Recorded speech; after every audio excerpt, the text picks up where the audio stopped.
오늘 말씀의 제목을 따라해 보시기 바랍니다. 이단을 대처하는 세 가지 질문이 있습니다. 이단을 대처하는 세 가지 질문이 있습니다. 사실은 제가 정했던 제목은 이단을 극복할 수 있는 세 가지 질문이다 라고 제목을 정해봤습니다. 오늘 말씀의 시작은 이렇습니다. 이 디모데전서는 사도 바울이 디모데 한 사람을 위해서 쓰여진 개인적인 서신입니다. 그래서 1370몇 번이나 나는 이런 단어가 독특하게 디모데 전서에 기록되어 있죠. 지극히 개인적인 편지였습니다. 그리고 옥중서신이었죠. 옥에서 사도 바울은 이 에베소에 보낸 디모데에게 편지를 쓰게 된 겁니다. 또 한 가지는 목회서신이었어요.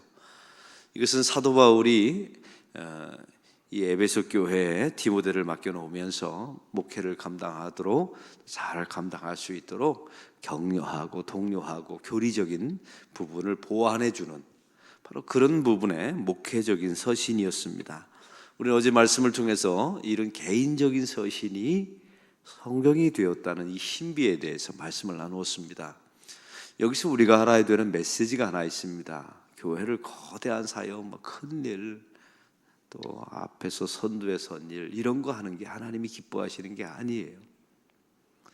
하나님께서 기뻐하시는 것은 집단적인 사역이 아니라 한 사람의 영혼을 귀히 여기고 그 예배 시간의 사역 가운데 긍휼이 필요한 한 사람이 보이고 그 한 사람을 만나서 그를 치유하고 회복시켜 주는 것, 여러분, 이것이 성경이 말하는 하나님의 사역인 줄로 믿습니다.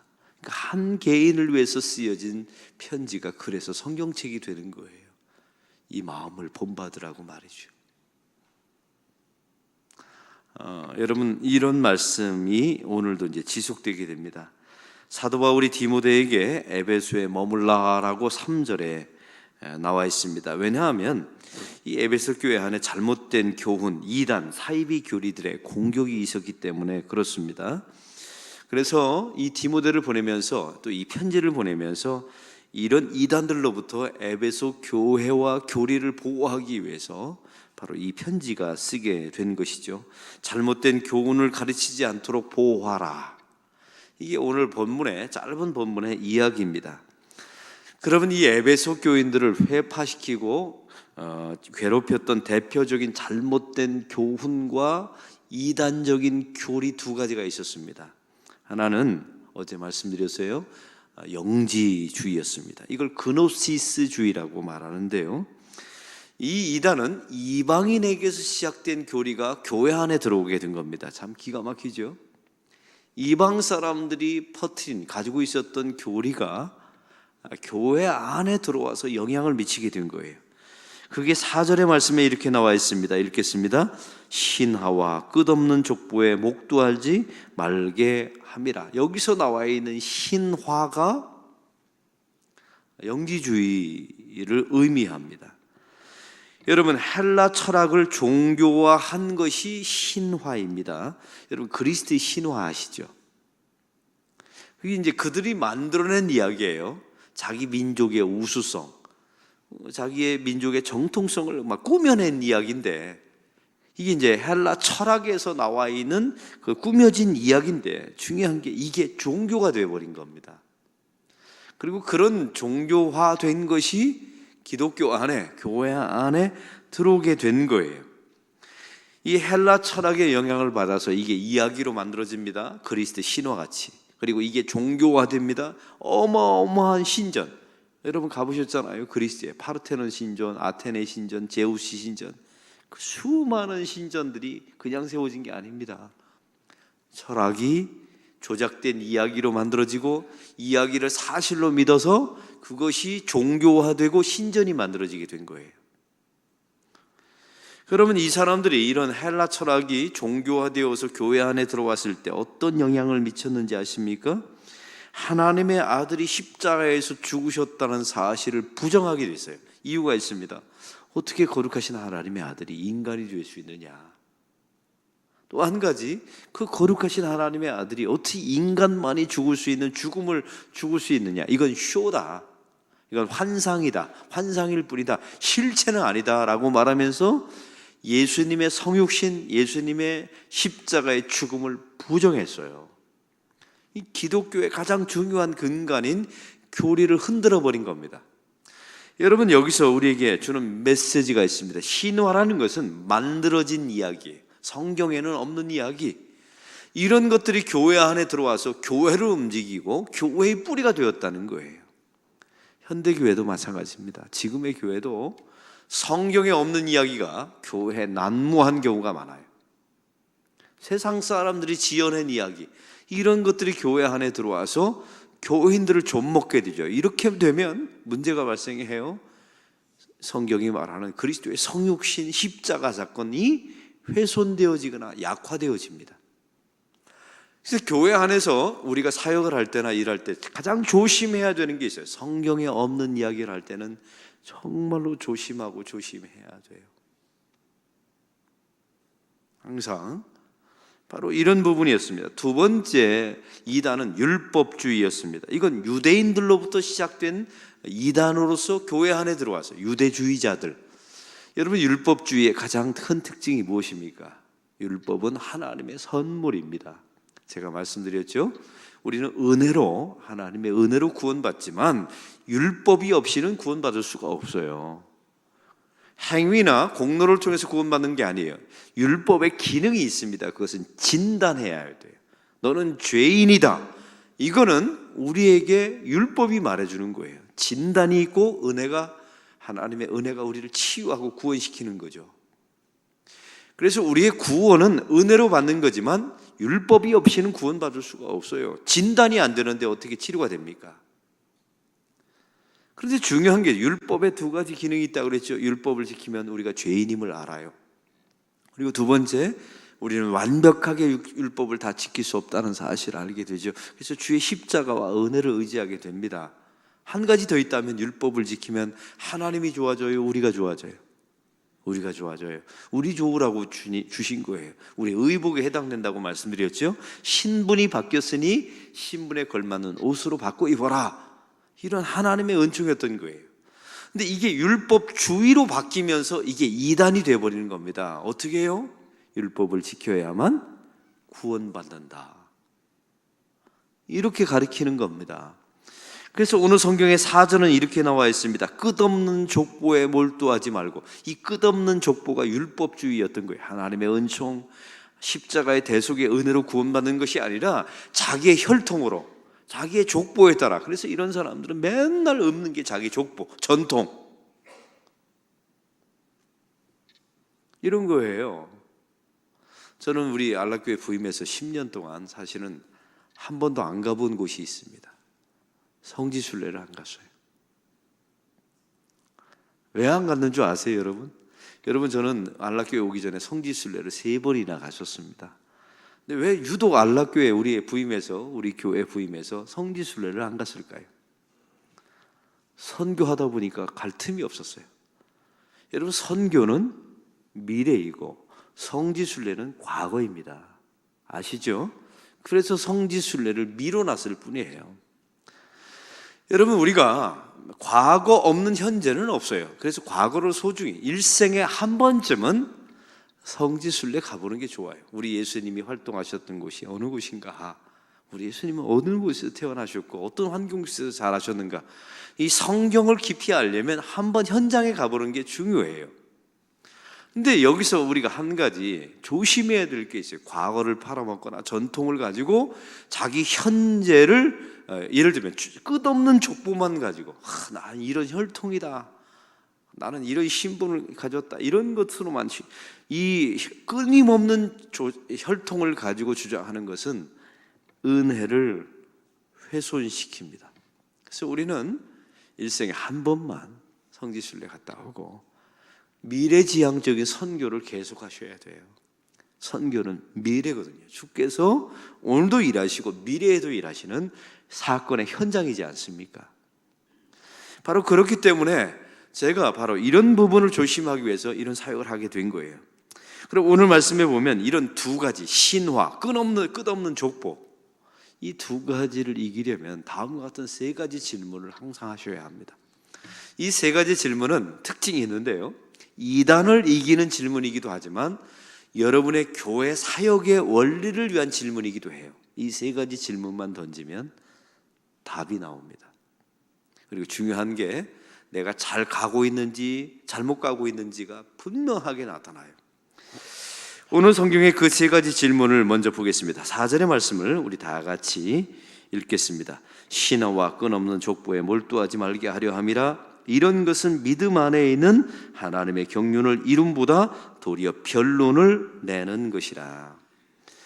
여러분, 이 질문을 쉽게 말해 볼까요? 우리가 이런 영지주의자나 율법주의가 교회 안에 들어오는 순간에 나타난 폐해가 하나 있었어요. 믿음이 약해지는 거예요. 하나님의 아들이 사람의 아들이 되었다는 믿음.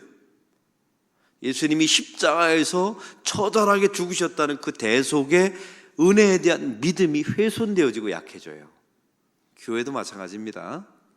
여러분이 일은 많이 해요. 제가 보니까 우리 교인들처럼 교회 일 열심히 하는 사람들이 없어요. 자랑하고 싶어요. 근데 일을 하면 할수록 믿음이 좋아져야 되는데 믿음이 떨어지는 사람이 있어요. 여러분, 그 일은 문제가 있어요. 여러분이 목사가 되고 장로님이 되고 권사님이 되고 피택받고 해서 믿음이 점점 좋아지면 그건 하나님의 부르심이 맞아요. 그런데 이게 직분은 가지고 있는데, 더 큰 중한 직분은 갖는데 믿음이 떨어졌다. 문제 있어요. 하나님이 그 직분에 부르시지 않으셨을 수도 있어요. 여러분, 어떻게 생각하십니까? 우리는 직분만 가지면 믿음이 좋아지는 줄 알아요. 그 직분 때문에 망가지는 분들이 저는 얼마나 많이 보았는지 몰라요. 교회 안에서 일을 많이 하는 게 중요한 게 아니에요. 분명히 여러분이 일을 안 해도 하나님은 일하십니다. 여러분이 일을 안 하면 하나님이 다른 사람을 동원해서 일시키세요. 여기는 주의 교회이니까. 그래서 우리가 기도하셔야 돼요. 하나님, 일을 많이 하는 게 중요한 게 아니라 일을 하면 할수록 믿음이 좋아지게 하여 주옵소서. 이제 묻습니다. 여러분, 교회 일을 하면서 믿음이 좋아지고 계시나요? 집사님이었을 때보다 권사님이 되었을 때 믿음이 좋아진 게 맞습니까? 그렇다면 하나님의 부르심이 맞습니다. 그리고 잘 가고 있는 거예요. 근데 믿음이 떨어진 분들이 계세요. 여러분, 심각하게 생각해 보셔야 돼요. 또 한 가지, 오늘 말씀을 통해서 우리는 5절의 말씀에 두 번째 질문을 하셔야 합니다. 우리 다 같이 5절의 말씀을 보겠습니다. 이 교훈의 목적은 청결한 마음과 선한 양심과 거짓이 없는 믿음에서 나오는 사랑이거늘. 이걸 쉬운 세번역 성경에서 이렇게 나와 있습니다. 이런 두 가지 이단이 들어왔을 때 삶의 구체적인 좋은 변화가 일어났느냐, 이걸 질문해 보라는 거예요. 참 이상한 것은요, 이단이 들어오면 가정이 깨져요. 이단이 들어오면 자기 삶의 도덕적인 삶의 부분이 무너집니다. 이단이 들어오면 교회 안에서 거룩하고 성결하게 사는 하나님의 백성들의 삶이 무너져요. 변화가 없어요. 여러분, 이단들의 가장 큰 특징이 뭡니까? 도덕적인 삶이 무너져요. 그리고 사람이 상식이라고 말하는 그런 가정, 결혼제도, 이런 것들이 다 깨집니다. 하나님이 그토록 소중히 여기는. 그래서 우리가 하나님의 사역을 할 때마다 이런 이단들의 공격을 이겨내기도 하지만 이제 묻습니다. 또 성경은 우리에게 묻는 거예요. 너희가 하나님의 일을 열심히 했느냐, 직분을 가졌느냐, 교회 일을 하느냐, 새벽 기도를 했느냐. 그 다음 질문입니다. 삶의 변화가 일어났느냐. 이거 일어나지 않으면요, 이걸 신학적인 고급 용어로 헛방 친 겁니다. 헛방. 쓸데없는 짓 한 거예요. 그리고 잘못된 교리에 물들여 있든지 아니면 이단의 공격이 이미 들어와 있든지, 우리 심령의 말이에요. 예수는 오래 믿었어요. 직분도 가지고 교회 신앙생활도 했어요. 참 놀라운 것은 우리 교회 안에 너무 좋은 이야기가 많이 들려요. 우리 안락교회 등록했는데 얼마 됐는데 새신자로 등록하고 우리 교회에서 예배를 드리는데 삶이 변화됐대요. 안 하던 짓을 하더래요. 자기가 아침마다 큐티를 하게 되고 또 항상 하나님을 의식하게 되고. 제가 요즘 새신자 방문하면 맨날 듣는 이야기가 그래요. 밝아졌대요, 자기 가정이. 그리고 예전에는 부부가 따로 들어왔는데 이제는 함께 들어와 손잡고 들어오고. 왜요? 여러분 얼굴은 어두워지세요? 묻는 거예요. 여러분 정말 변화가 일어나고 있나요? 부부간에 어색했던 부부가 좀 밝아지고 사랑하고 자식과 소통이 안 되던 부모가 어제 지난주 말씀을 듣고 주님 내 자식이 불쌍히 여겨주옵소서 불쌍합니다라고 말하면서 관계가 회복되고 이런 변화 교회 일을 많이 하는 게 중요한 게 아니에요. 이런 변화가 일어나야 된다는 거예요. 이 두 번째 질문입니다. 그리고 세 번째 점점 부담되는 질문이에요. 오늘 세 번째 질문에 오늘 말씀을 다 같이 5절 후반부를 읽겠습니다.